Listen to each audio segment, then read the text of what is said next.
do we come back from this? You don't.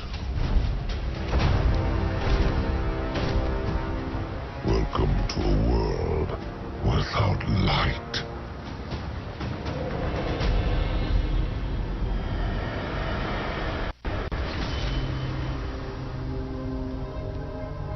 Guardian, something's wrong.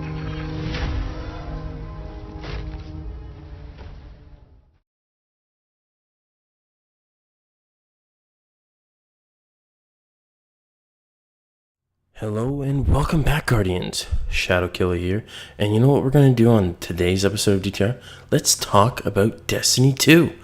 So, Destiny 2 is going to be coming out on September 6th. I'm super excited, I'm pumped about it, and I just want to give my kind of thoughts and opinion on this game. Now, obviously, D1 it had its flaws. Bungie did try to correct it, but you know what? D2, a lot of people are saying, is like a 1.5 game instead of like a whole new series. Well, I quite clearly don't see that. I see that they've taken many strides forward into changing this game that we love and that we call Destiny. Many things such as the public events being way more adventurous and also more potentially lethal, and that they're just not just going to be in one place all the time. They're going to move around, and that there's a timer so then all the Guardians in the world can meet up and play this public event. That's something that I'm actually looking really forward to doing. Also with Lost Sectors, like I think that's super cool that we can go out and do like a mini kind of like dungeon and beat a boss and get some like ammo, like open up the ammo crate for that loot. It's something that's really cool, and I personally think this is going to add huge replayability to the game that D1 was lacking with just world. It was like D1 was just worlds with just AI just filling it, like the space, but that was it. Like there wasn't like there was those like the golden chests and some like hidden chests that moved around from different spawn locations to different places on the map, and like those were cool when you first started, I'd say for the first month or two, but then pretty much after that it just wasn't the same. Like there was no need to go back. And for myself, like I'm a PvP player at heart ever since the days of Call of Duty, and like I did the PvE content, but like the days that those are forged with are with your friends, and that makes those days amazing.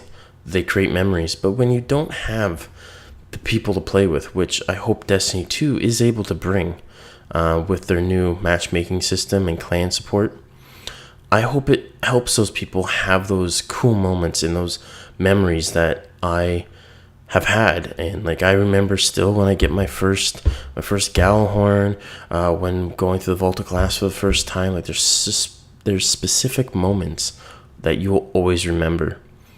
And because of that, I think it's a really good thing that they're elaborating on this game to make it even better.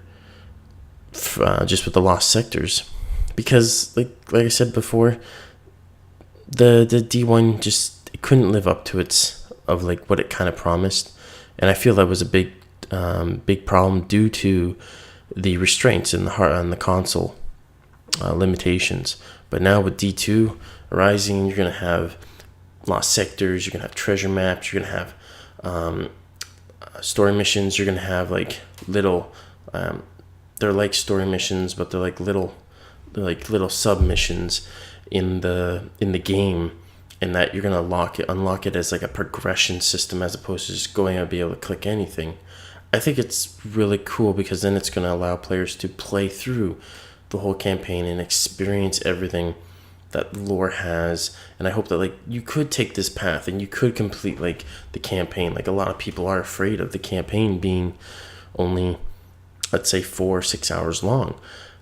But I think Bungie, the way that they illustrated it from before is that like, I think it was Mark Noseworthy said that you could finish the campaign quickly, but you can also like do other things, because like once you complete something, more of the map will unlock for you to do stuff. So I think that this is a really cool way And I hope that the progression system is also updated too, but it looks like it is, especially with seeing how when you look at D2 and the beta, that the little loot that was dropping, that was really rare on Xbox, it was giving light level increments, increases. So I think that it's a good start, just from seeing that, and just seeing that, like, if everything's tiered off. What I mean by tiered off is if things are in a way that, like, the beginning of the campaign, like throughout the story, like you have some missions and you get some gear at this certain point, and then you get some exotics on the way. Like, I say, like, main core exotics to help build your class.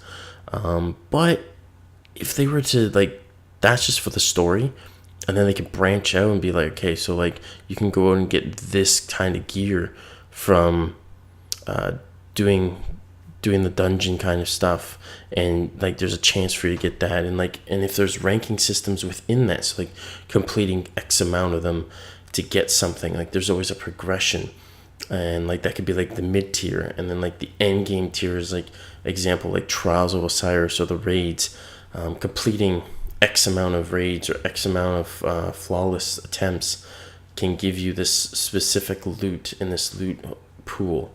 So then it makes you stand out. So, like, there's a beginning, a middle, and an end, and then they add this other stuff where you can do public events, because, like, public events, like, when they're bigger and broader now, and if you can trigger, like, like, I guess a heroic version of the public events, but, like, it drops prestige gear. So, like, that's something that everyone can work on, because you can have up to 8 players, I think, that was noted, in a PvE environment during a public event. So you have a beginning story to help everyone along the way, middle ground for people to work with, and then an end game for, like, the raids and, like, trials and all that. And then you have this other part, patrols, and lost sectors, where you can continually go in whichever category, beginning, new, or hardcore, to get specific gear. And if they have a lot of gear, this is a great way to increase replayability, and I really think it's a cool thing that's going to happen, especially if, like, right now they're showing us, yes, the guns are fixed rules, but if they have set, like they've said, have made each one individually, then I think if they can put in, like, 2,000 guns and just primary weapons, and then, like, 2,000 guns and just energy weapons, and, like, 2,000 in heavy, I think that'll go a long way, instead of just working on specific roles, like always getting rolling, like, oh crap, this rocket launcher is crap because it doesn't have grenades and horseshoes, it doesn't have tracking, it doesn't have field scout, it doesn't have tripod or warhead veneers.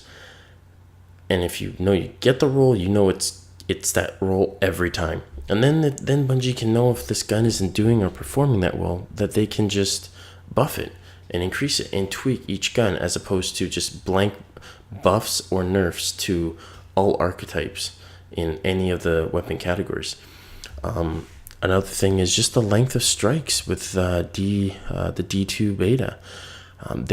It does use some of the same formula, but it's evolving. So I feel like this Destiny 2 game is just what I feel is an envision of what D1 should have been originally, right from the beginning. Like, you have a progression system through the raid where you slowly progress, you go through different areas, and you literally see the landscape change. That's something I don't recall happening in D1. Like, it just, the area you landed on, it stayed the same. Like, in yeah, some architectural designs would change, but basically you would know you're on, like, if you're on Venus, that's Vex architecture, and that's pretty much it, with, like, blocks and the green moss and the blue coloring, with, like, the hue. Like, it's pretty much the same. But in D2, like, you go from the beginning part, where it's, like, all this, like, they call them the Vex milk, all over, and then you slowly progress through, and you go through, like, a canyon, and then once you get to the end of the canyon, you kind of go through, like, a crack in the wall, and then you go down, like, within, like, it's like kind of like a mountain, and then you come out on the other side, and it's like this giant mining area. And then when you go past the mining area, you get teleported to, like, this hidden like not throne room, but like an ancient ruin for the boss, and like you go in there and you fall down and it starts. But like the distance and the time span, and you even pass like a Cabal like little base, like you're traveling a great deal in that one strike, and that just shows like the evolution from D1 to D2 is that you're not just playing something that looks similar and the same. You're yes, it is the same strike, but like it changes every time you move from one area to the other. So it feels like you're progressing, you're moving forward, as opposed to D1 that never happened. So I personally think that this is a huge leap forward, especially even the boss encounter too, that it's a 3-tier boss. Now my only complaint is that I think each boss should have activated the, I guess, stage fight when they hit 1/3 of a health bar. The reason why I say that is because when you get to the bottom, I understand like they needed a little bit more health. He's walking around the perimeter at the very end, and when his head blows off, then you're able to hurt him while he's running towards you now, because now he's running into the center, and you have like headless goblins and Vex walking in through the Vex milk towards you, and it changes up. But I feel like that health pool that's left over for that stage is a bit too much in my opinion. Now it could change, since they said they are addressing the heavy ammo, and they're going to be increasing that, and also grenades are going to be stronger, and the cooldowns are going to be a little bit quicker, and your supers are going to come back a bit faster. But I also think that with that strike the way it is, I think it's a great evolution to what we have right now. It takes all the core elements that we've been wanting in D1, and we couldn't have them all at once. Like, you want your cake and you want to eat it at the same time. But with D2, it seems like they're giving us a lot, and they're promising us a lot, and I really appreciate it, because they're, like Kate Six said in the reveal trailer, there's gonna be a ton of loot, and I think that's a great way with how they're doing it. If they can put that kind of a strike and just kind of copy and repeat it all with every other strike, not trying to say make it the exact same, but use the same formula. That way you're always traversing the terrain, and that it's always changing, because you can play the same thing, but if the environment looks identical, it's just going to get boring and repetitive. But if you're always traveling, yes, some people will say the strike's a little long. Okay, I can understand that, but I don't really think it's that much of a big deal. Like, I think it'll actually add depth, because then there's more story to be told, more grimoire to be told in those missions, as opposed to having to cram it all, and because it's a hectic fight, you're not able to listen to everything. So I personally think that with this increase of ability of Bungie to be able to put more out there in the actual environment is a great start for this, and it shows that they're listening. And I personally think that with D2 coming around the corner, it's going to be a blockbuster hit. It's a game that, yes, a lot of people say it's dead and that it shouldn't be continuing, but it is. And maybe the people that complain about that are the people that just haven't had a good experience, and maybe with the new clan system they will. There's like the new subclasses coming in: the Golden Gun, the Striker, the Dawnblade, the Voidwalker, the Arc Strider, and the Bubble Titan, the Sentinel. And it's just, there's a lot there. Like, they've tweaked a few classes, and they've redone some classes, and there's still a third subclass that needs to come out. There's been some leaks and rumors about what they'll be, but nothing definitive, and I wouldn't really hold on to those rumors at all, because it's just not going to help. Because there's no point to set yourself up for something and then just be disappointed. But like, going back to the subclasses, like the Golden Gun is now going to be a really good help for PvE. The Golden Gun does crit damage to the head now, and you can spawn 8 orbs for your teammates, so they can get their super way faster, and not have the problem that we had now, because we were only in the in the beta only able to access the one tree skill. So, and able to shoot 6 shots and do crit damage and just dump damage into the boss and be able to produce orbs, like that just helps feed your golden gun for the next time. You can just literally just roll over supers. And like the Sentinel, you can either choose to pop a shield like Captain America, or you can pop a bubble. Like the bubble is one of the biggest things that can change the landscape, and it's undeniably a huge asset to any fire team. So you can do that, or Sentinel, throw your shield twice, maybe a recharge in time, throw another one, swing, smash. Like there's a lot of things that they've changed in like some of the subclasses and evolved that make it really deadly now. And like you have even the Dawnblade, like that was a complete overhaul. There's no more self-res. They still have their original grenades and their jumps, their floofs, as you may say, and their melees, but the Dawnblade is a completely different subclass that you're in the air throwing like Phoenix fire at enemies and devastating blows with the sword. Like if you hold circle and slam down to the ground, it kind of acts like a mini smash. It's really cool how they're evolving these subclasses to make them into like long range, medium range, and short range. And even the Nova Bomb. I'm not a big fan of the slow moving Nova Bomb, but it has its uses. Probably that one would be good for PvE, for just ad control. Because once it explodes, it goes into little bombs, and then they explode and kill more things. But like the other skill tree I want to see is how fast that Nova Bomb goes. If it's not the slow projectile, how fast can it go? Because then it can be a really good contender for PvP. Because you only get one Nova Bomb. And like the grenades are a little bit stronger. They have different particle effects, but it's like it's a step upwards. It's an upgrade. Even going to the Striker going from a single smash all the way up to probably 3 or 4, and then maybe a couple shoulder charges in between. Like that makes that class so much more versatile in its space, because like you can shoulder charge as long as you have the melee charge up. You can just continually shoulder charge and then smash. Like that is a great ad control. That's great for PvP. Like the only thing that could really stop it, honestly, is maybe a Nova Bomb or another smash or a golden gun, I think. But you'd have to time that if they're coming towards you.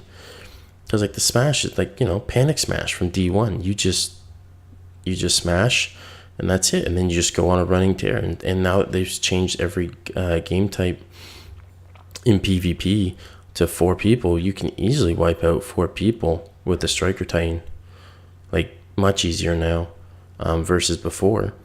And even PvE, like there's an ad group there. You do one smash, it'll clear everything. You go to the next one, smash, clear everything. You can shoulder charge.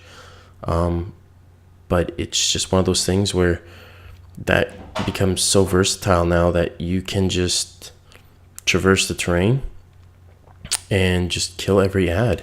Yes, the radius of the smash is smaller, but you can kill more guys effectively instead of having to wait for all of them to gather in one spot to hit them.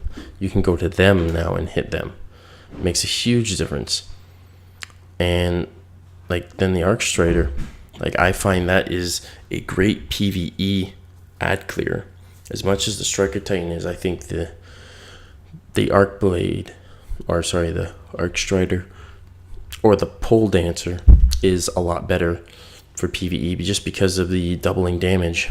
When you hit an ad and it doubles the damage, you can wipe out mobs real quickly, even mobs that have energy shields, because the damage is doubled. So you have the ability to clear out mini ads and then able to take out the big guys that are even yellow health bar with shields. So I personally think that this game has evolved, and to go from the energy shields, they did say that there's I believe Luke Smith said that there's part of the beta build, that what stuff that wasn't included was that people are trying to find a reason why energy weapons, why is there a need for those than kinetic, and that people are finding that the energy weapons were actually weaker than the kinetic weapons in the PvE environment. And he went on to say that there's a mechanic that wasn't put in the beta for the testing. So, but Reddit has come out, I believe, and there's been a couple sources that have been putting out some information. And what apparently if you use the energy weapons against the shields of the same archetype, because the energy weapons, doesn't matter which one you use, arc, void, or solar, on any other of the same elements, doesn't matter. It could be arc versus void, or void versus solar, solar versus arc, doesn't matter. As long as it's energy based, it'll take the shield down quicker than a kinetic weapon. But if you align the same element with the same elemental shield, what happens is that it detonates and makes a giant bomb, and it does a massive damage to the individual that's in the shield, and it pretty much kills all of the little minion ads around them. Now, that's really cool, because like, you now have a potential, like, yeah, I can use energy weapons to take down shields. But if your buddy says, oh shit, there's a solar shield here with a bunch of guys, and you're like, oh, I have a sniper, or sorry, not sniper, if you have like a sidearm or a submachine gun, like, and you take down a shield, like, you can clear out all those ads, stun lock them, and then everyone can take out that one hard yellow boss real quick. It adds a lot more teamwork ability, and I think that's something that was really lacklusting in D1, in my opinion. So with some of the stuff that I've been saying, that it's clearly very definitive that Destiny 1 has evolved to Destiny 2, and it isn't a 1.5. They've clearly have put a lot of development into the game, making the open worlds a lot bigger and making them a lot more enjoyable to be in. And with that, I think there's a lot of things that can be said for them, like praises. Like, we wanted more PvE. They're giving us more PvE. We asked for more loot. They're giving us more loot. They want more intricate strikes. They're giving us strikes. Like, I personally think the way that they're going, this game, I think, will be in a way of what Halo 2 was to Halo 1. Halo 1 had the story, but multiplayer was very simple. This game didn't really have the story for D1, but the multiplayer was pretty much what was holding it together once all the PvE content was done. But the same way as Halo went to Halo 2 and D1 going to D2, Halo 2 had the new hardware, the new upgrades for graphical support, had new dual wielding, had new vehicles, had way more intricate maps, had way more customization, and I personally think like that's what D2 is. D2 is going to have that graphical upgrade, the 4K. Yes, it's at 30 frames, but the way they built their game with their AI within their worlds, 30 frames is how they had to build it in order to support it, because the architecture of the consoles can't support it. So I wouldn't say get mad at Bungie for the 30 frames. Yes, they could have built a game to run at 60, but then that means the worlds would be smaller.